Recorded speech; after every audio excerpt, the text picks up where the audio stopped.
Hey everybody, Nathan Ronan, CFA here with another bi-weekly update that I'm posting here on YouTube and other forms of social media to help you if you are a level 1 and maybe even if you're a level 2 candidate, but primarily a level 1 candidate going through the fixed income material and sort of concerned with all of these different kinds of yields and yield conversions that they are doing in the curriculum.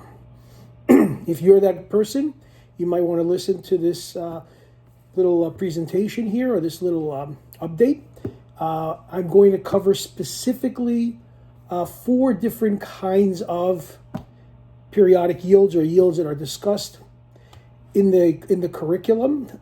They are the bond equivalent yield, the holding period yield, also the money market yield, and then the effective annual yield. Now, to make this kind of simple and not to make this discussion very, very long, I'm going to actually break it up into 2 series. This will be the first series of 2, and then I will have a second one that will actually focus on the money market yield. So what I want to do is I really want to focus on the bond equivalent yield, the effective annual yield, and also talk about the holding period yield and give you a better understanding. Okay?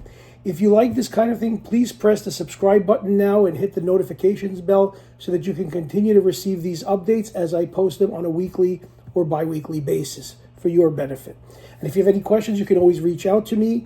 On my website, there's a Contact Us form that goes directly to me. You can also email me, or you can send me a text message. My phone number is on the Chalk and Board website at CHALK and AND Board, BOARD, chalkandboard.org.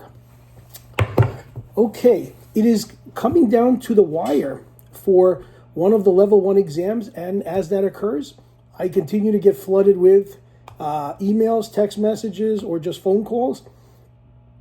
And one of the things I find that people have been struggling with is yields and conversions among the different kinds of yields, and asking me, hey Nathan, what's the difference between the bond equivalent yield and the effective annual yield? I kind of can memorize the formulas, but I don't really understand what I'm doing. All of this stuff, I get it. So let's take it slowly, and hopefully this will help you out. And if you find that this is helpful, you might want to consider working with me and subscribing to my program and to my lectures and to my CFA products, because this is what I do and how I try to simplify it for you.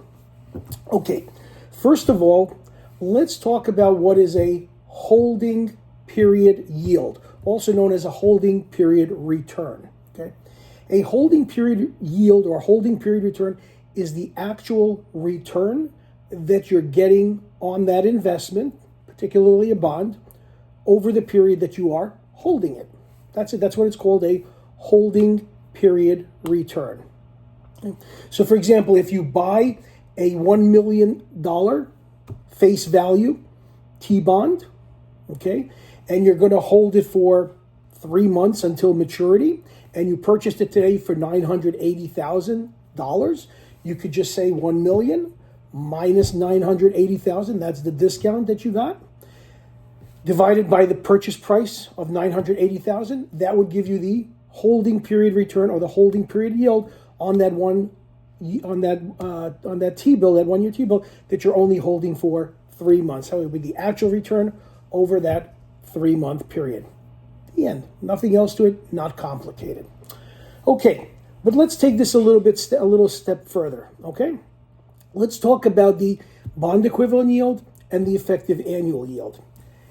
The easiest way to remember this, so that you never think that you're making a mistake, or if you are, you catch it immediately. A bond equivalent yield is basically taking a semi-annual. That's what you have to start out with, a semi-annual rate, and just double it. That's it. So if it's a semi-annual rate of 6%, double it. Basically, the bond equivalent yield is 12%.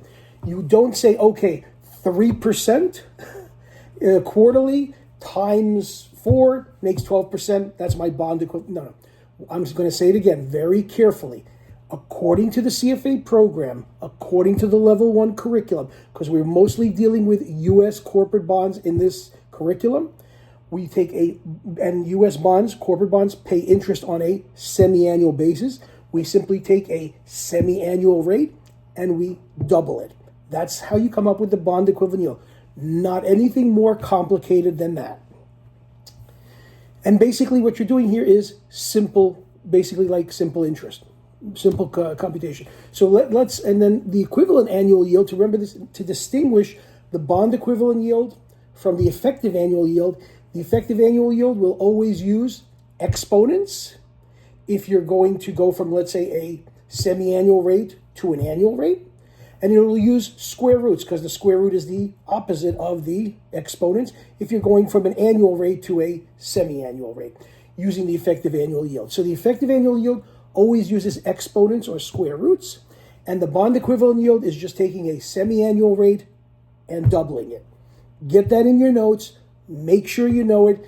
This is the way to remember it, and you'll never make a mistake on the exam or on the practice questions that you use. Okay. To put this into context, let's say you have a 3-month investment period. Okay, a 3-month investment period. And over this 3-month investment period, you earn 4%. Okay, you earn 4%. It's on your investment or a 3-month loan or whatever it is. It's 4% for 3 months. What we want to do is we want to calculate 3 things: the holding period yield, the bond equivalent yield, and then the effective annual yield.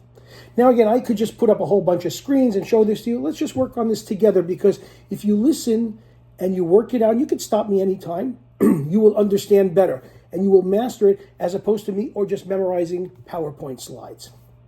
Okay, so if we have a 3-month investment that's earning 4%, and that's the duration of the investment or the loan or whatever it is, then first of all, the holding period yield would be 4%, because that's the actual return that you're getting on that instrument, assuming that you're holding it to maturity. Okay, so if it's a 3-month investment, 4%, the holding period yield is 4%. That was easy, right? Good. Okay. Now let's talk about what's the bond equivalent yield. Okay. Now the bond equivalent yield is, again, what? The semi-annual rate times 2, or the semi-annual discount rate times 2. I gave you that it was 4% for 3 months. How do we convert that 4% for 3 months into a 6-month rate? You can't double 3 months and say it's 6 months and then double that. You don't do that. Told you that from the beginning.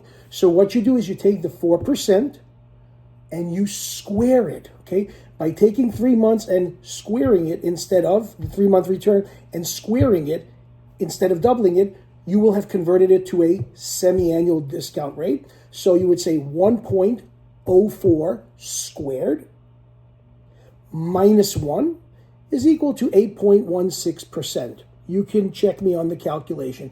1.04 squared minus 1 would give you 8.16%. So that would be the semi-annual rate, 8.16%. And then to come up with the bond equivalent yield, what do? We take that semi-annual rate of 8.16% that we just calculated, and we double it. So 8.16%, double it, gets you what? 16.32%. Okay, so the bond equivalent yield is 16.32%. How do we, given that same information, calculate the effective annual yield? Well, the bond equivalent yield you just saw is what?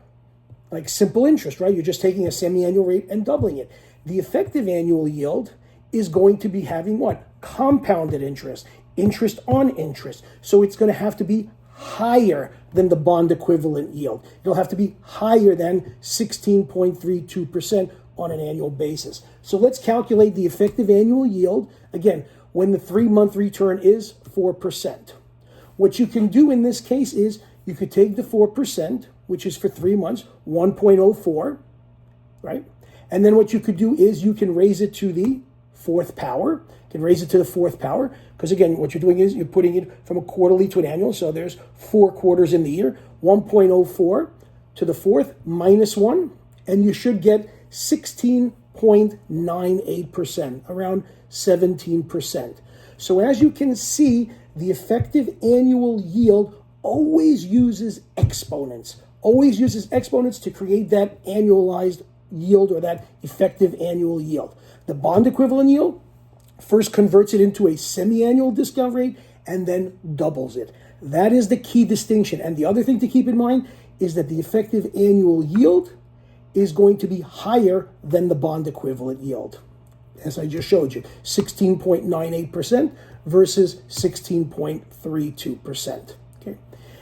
Now, one last thing I'm going to do here is going to do one more example with you. Let's say you're told on the exam that you're given an effective annual yield of 16%. The effective annual yield is 16%. So that annual amount of 16% you want to convert to a bond equivalent yield. Okay? So what do we need to do? We know already, since the effective annual yield is 16%, that the bond equivalent yield will have to be less than 16%. So if any of the choices have more than 16%, you can eliminate them.